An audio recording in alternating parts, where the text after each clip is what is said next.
ज्यांनी आता आपल्याला मार्गदर्शन केलं ते आपल्या सगळ्यांचे सहकारी हर्षवर्धन पाटील साहेब, आमदार दत्तामा भरणे, मोहोळचे आमदार यशवंता माने, प्रवीण माने, मारुती वणवे, संजय गाठे, नवनाथ पडळकर, शरद जामदार, संजय सोनवणे,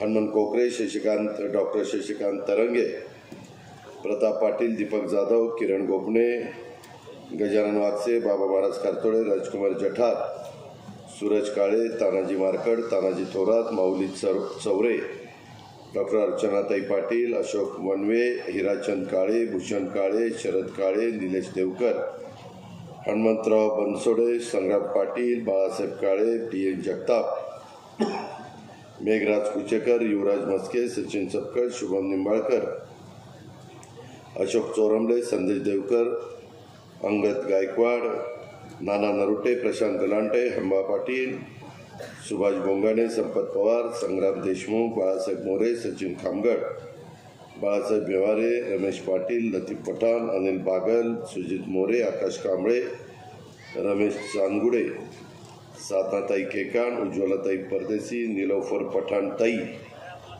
सीमा काळंगे, संगीता दंडवते, आपल्या गावचे सरपंच अजिनाथ पवार, उपसरपंच कैलासराव भोसले, सर्व सन्माननीय ग्रामपंचायतीचे सदस्य, विकास सोसायटीचे चेअरमन, त्याचे सर्व सदस्य, सर्व पत्रकार बंधू भगिनींवर, माझ्या तरुण मित्रांनो, उद्याच्या 7 तारखेला सकाळी 7 ते संध्याकाळी 6 वाजेपर्यंत मतदान आहे आणि बारामती लोकसभा मतदारसंघामध्ये उद्याच्या 5 वर्षाच्या करता कोणाला खासदार करायचं हा निर्णय तुमच्या पवित्र मतांनी घ्यायचा आहे. आणि आम्ही सगळे महायुतीचे कार्यकर्ते, नेते तुम्हाला विनंती करण्याच्या करता आलो पदाधिकारी की बाबांनो, जे माझ्या आधीच्या वक्त्यांनी सदाशिवराव खोतांच्या पासून हनुमंतराव असतील, हर्षवर्धनजी असतील, दत्तामामा असतील, अनेकांनी आपली आपली मतं इथं मांडली, तुम्ही ऐकली. मित्रांनो, आपल्याला ही प्रपंचाची निवडणूक आहे. मागे अनेकदा खासदार अनेक झाले.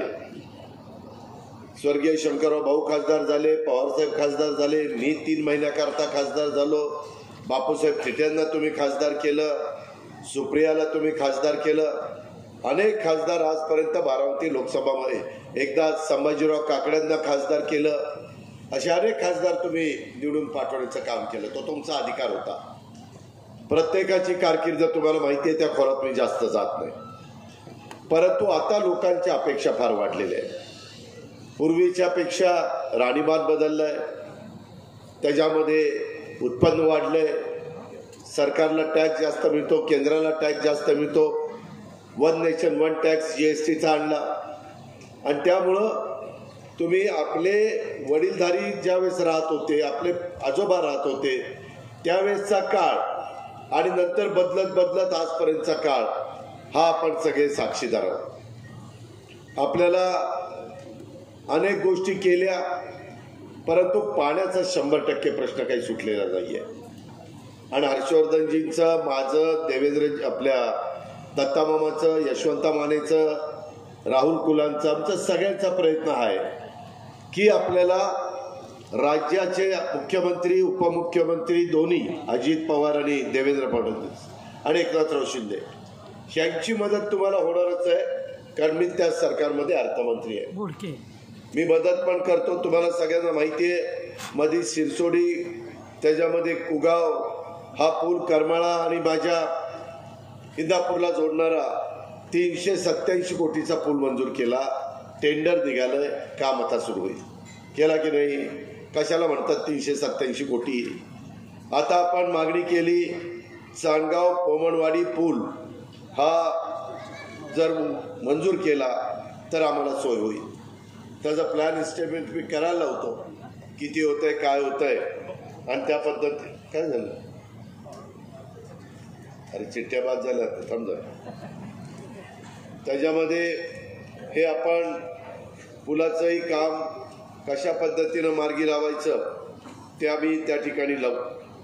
बुडीत बंधाऱ्याच्या बद्दल तिथं तुम्ही सांगितलं की पळसदेव उजनी बॅकवॉटरचं पाणी पुढं जातं, 1.5, 2, 3 किलोमीटर लोकांना त्रास होतो, म्हणून बुडीत बंधारा करा। बुडीत बंधारा आपण ट्रायल बेसवर एक दौंड तालुक्यामध्ये केला, तशा पद्धतीनं केलं तर चालेल का? दौंड तालुक्यात केलं तसं? आता मला बरोबर आहे, तुम्ही बघा ना कुठलं। ठीक आहे, मागे एकदा सांगितलं तेव्हा सर्वे झालेला आहे, ते देवेंद्रजींच्याकडेच काम आहे। मी हर्षवर्धन, आपले दत्तामामा आणि आमचे यशवंता, आम्ही सगळ्यांनी ठरवलेले ही, आणि राहुलनी पण, आपला दौंडचे आमदार, की निवडणूक संपली की मुंबईला जरा वरचेवर बसून हे सगळे प्रश्न हे मार्गी लावायचे। माझी महायुतीचे जे भाजपचे, शिवसेनेचे, राष्ट्रवादीचे आणि मित्रपक्षांचे अध्यक्ष आहेत, त्यांनी अनमत ती एक यादी, पळसदेवला काय मागणी आली, भिगवणला काय मागणी आहे, माझ्याकडे आहेच, परंतु मला सगळं राज्याचं बघावं लागतं। तर तुम्ही सगळ्यांनी तशा प्रकारची लिस्ट करा, म्हणजे मग कलेक्टरकडचं कुठलं काम आहे बाबा, हे उजनीचा गाळ उपसाच्या बद्दलचं काम आहे, मग तिथं फक्त वाळू नाही काढली पाहिजे, नाहीतर मातीच्या गाळाच्या नावाखाली माती काढली तर ॲक्शन होईल, त्याच्यामध्ये दंड आकारला जाईल, तेवढी फक्त विनंती आहे। तुम्ही गाळ काढा, जे करमाळ्याला चाललंय असं सांगितलं, त्याच्याबद्दल मी संबंधितांशी बोलतो, काय त्यांचं म्हणणं आहे। ते म्हणले की बाबा आमच्या हातात नाही, तर मंत्रालयामध्ये ज्याच्या हातात असेल त्यांना सांगण्याच्याबद्दलचा आपण प्रयत्न त्या ठिकाणी करू। आणि आपण ज्यावेळेस सत्ताधारी पक्षाचे प्रयत्न करणार, म्हणजे त्याचं उत्तर आपल्याला मिळेल याबद्दल मला खात्री वाटते। ऊसाकरता धमकी दिली जाते असंही सांगितलं, तुम्ही त्याबद्दल काळजी करू नका, तुम्ही कष्टाने ऊस पिकवा, चांगलं टनेज काढा, तुमचा ॲक्युरेट काटा आणि ॲक्युरेट पेमेंट हे करण्याच्या करता आम्ही सगळे तुम्हाला मदत करू। आणि काही जे दम देतात ना, तिकडं काही जायचं कारण नाही। आता दौंड आणि अंबालिकाची रोजचं क्रशिंग 30 ते 32 हजार टनाचं होतं, दोघांचं वेगवेगळं, एकाचं 17 आणि एकाचं 15, किती झालं? 32,000। किती ऊस पिकवा, सगळ्या गडी त्याला त्या ठिकाणी घेऊन जायला जाईल।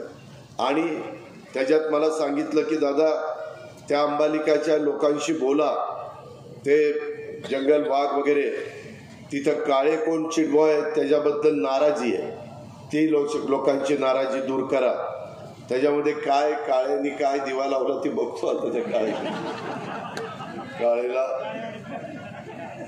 काळेला पांढरा करायचा का चॉकलेटी करायचा, म्हणजे आधी तुम्ही तक्रार केली, मला त्यालाही विचारावं लागलं, काळे काय बाबा, काय चुकलं, काय अडचण आहे, मग त्याची काय मागणी, असं करून आपण मार्ग काढू।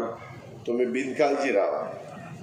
त्याच्यामध्ये लाईटचा प्रश्न सांगितला आहे, काय झालं, एकदमच डिमांड वाढली सगळ्या राज्याची, टेम्परेचर गेले 44-43, आणि त्याच्यामुळं आत्ता आचारसंहिता आहे, तरी काही त्याच्यातनं कुणाशी बोलून आज खरं तर ऊर्जा मंत्री देवेंद्र फडणवीस साहेब पुण्यामध्येच आहेत, माझा सकाळी त्यांचा फोन झाला, मी त्यांच्याशी पण बोलतो, आणि तो मार्ग मी हर्षवर्धन, दत्तामामा, यशवंता आम्ही काढून देतो। त्याच्यामध्ये एक चांदगाव पोमणवाडीचा ब्रिज हे लवकर इस्टिमेट झालं तर येणाऱ्या अधिवेशनामध्येच त्याचा आपण व्यवस्थितपणे मार्ग काढू। ते गाळाचं मी तुम्हाला सांगितलेलं आहे। दुसऱ्या एक लोकांनी मला चिठ्ठी दिली, महाविकास आघाडीच्या काळात आम्ही शेतकऱ्यांची वीज कट केली, त्यामुळे शेतकरी वर्गात नाराजी आहे म्हणून बोलावा। महाविकास आघाडीच्या काळात माझ्याकडे अर्थ खातं होतं, ऊर्जा नव्हतं। ऊर्जा खातं काँग्रेसकडे होतं, आणि काँग्रेसने खाती ज्यांच्याकडे असतात त्याबद्दलचा निर्णय त्या खात्याच्या मंत्र्यांनी घ्यायचा असतो। सहसा आम्ही एकमेकाच्या मध्ये लुडबुड त्या ठिकाणी करत नाही, आणि तशा पद्धतीनं तो निर्णय झाला। आम्ही त्यांना सांगत होतो की बाबा इतकं कठोर वागू नका, शेवटी शेतकरी आहे, हा एवढं मोठं लाखाचा पोशिंदा आहे, एवढं धान्य पिकवतोय, एवढा ऊस पिकवतोय, फळबागा करतोय, फुलं पिकवतोय, तर तुम्ही त्या ठिकाणी करू नका. त्याच्यामुळं माझा कुठंही याच्याशी संबंध नाही. इथं सरळ लिहिलंय, तुम्ही शेतकऱ्यांची वीज कट केली, मी वीज कट केलेली नाही. त्याच्यावर ते डोक्यातनं काढा. त्याचबरोबर पळसदेव गावठाण पुनर्वसित आहे, तरी येडे वस्ती, माळे वाडी, शिंदे वस्ती फॉरेस्टमध्ये 40 वर्षापासून राहतोय. गावठाणाचा विस्तार वाढ करून संबंधित वस्ती गावठाणात फॉरेस्टचा असेल तर ते तपासावं लागेल, कारण सुप्रीम कोर्टाच्या मोठ्या प्रमाणावर त्यांच्या बाजूनी निकाल आहे. मी ती गोष्ट मला अधिवेशन आचारसंहिता संपल्यावर भेटा अशी माझी विनंती आहे. त्याच्यामध्ये पळसदेव पंचकृषीत उजनी बॅकवॉटर बंधाऱ्याचं सांगितलं, तर भीमा चांदगाव ते केतूर कोमलवाडी पुलाचं सांगितलं. भोई समाजाच्यासाठी प्रति कुटुंब 2 गुंठे जागा आणि राहण्यासाठी, हे आपण 2 गुंठे नाही पण 1-1 गुंठे जागा गायरान असलं तरी त्याच्यातनं द्यायची, असं भूमी नसलं पाहिजे, त्याला दुसरी जागा नसली पाहिजे. त्याचं घर बांधायला असे 1-1 गुंठे जागा देण्याचा निर्णय आणि त्याला घर पण देण्याचा निर्णय आपण घेतलाय. 3 कोटी घरं ह्या म्हणजे या पुढच्या टर्ममध्ये बांधायचा निर्णय नरेंद्र मोदी साहेबांनी घेतला. साधारण 3 कोटी देशात म्हटलं तर 35-40 लाख घरं आपल्या महाराष्ट्रामध्ये मिळतील आणि ती कमी पडली तर राज्य सरकारकडनं पण तुम्हाला कोटा उपलब्ध करून देण्याच्या करता महायुतीचं सरकार त्या ठिकाणी प्रयत्न करेल. महायुतीचे आम्ही लोकप्रतिनिधी प्रयत्न करू. त्याचबरोबर हे वेगळे नोकरीचं ते ह्याला नाही माझ्या ह्यांच्याकडे हे पण नाही. मित्रांनो, अशा प्रकारे ही सगळी कामं आहेत. माझी आपल्याला विनंती, ही महायुती राष्ट्रवादी काँग्रेस पार्टी, भाजपा, शिवसेना, मनसे यांनी बाहेरनं पाठिंबा दिलाय. रिपब्लिकन, RPI आठवले गट, RPI खरात गट, त्याचबरोबर कवाडी गट, रासप महादेव जानकरांचा, त्याच्यामध्ये स्वाभिमानी पक्ष रवी राणाचा, जनस्वराज्य शक्ती विनय कोरेंची, रयत क्रांती संघटना Sadabhau खोताची, Shivsangram Vinayak Mete, Janata Dal secular, United Republican party, Akhil Bharatiya Maratha महासंघ, लहुजी शक्ती सेना, दलित पॅंथर, बहुजन रिपब्लिकन एकता मंच, भीमसेना, असे अनेक जण एकत्र आले आणि त्यांनी अशा प्रकारची महायुती केलेली आहे. लोकांच्या भल्याकरता, लोकांचे प्रश्न सुटावेत, लोकांचा विकास व्हावा, त्याच्यातून केंद्राचा निधी यावा, राज्याचा निधी यावा, ही त्याच्या पाठीमागची भावना आहे. त्याच्यामध्ये आपण एक गोष्ट लक्षामध्ये ठेवा की आपल्या इथं सोदाई नेचर डिलाईट, फॉर्च्युनर दूधगंगा 35 ते 37 लाख लिटर दुधावर प्रक्रिया केली जाते. माझ्या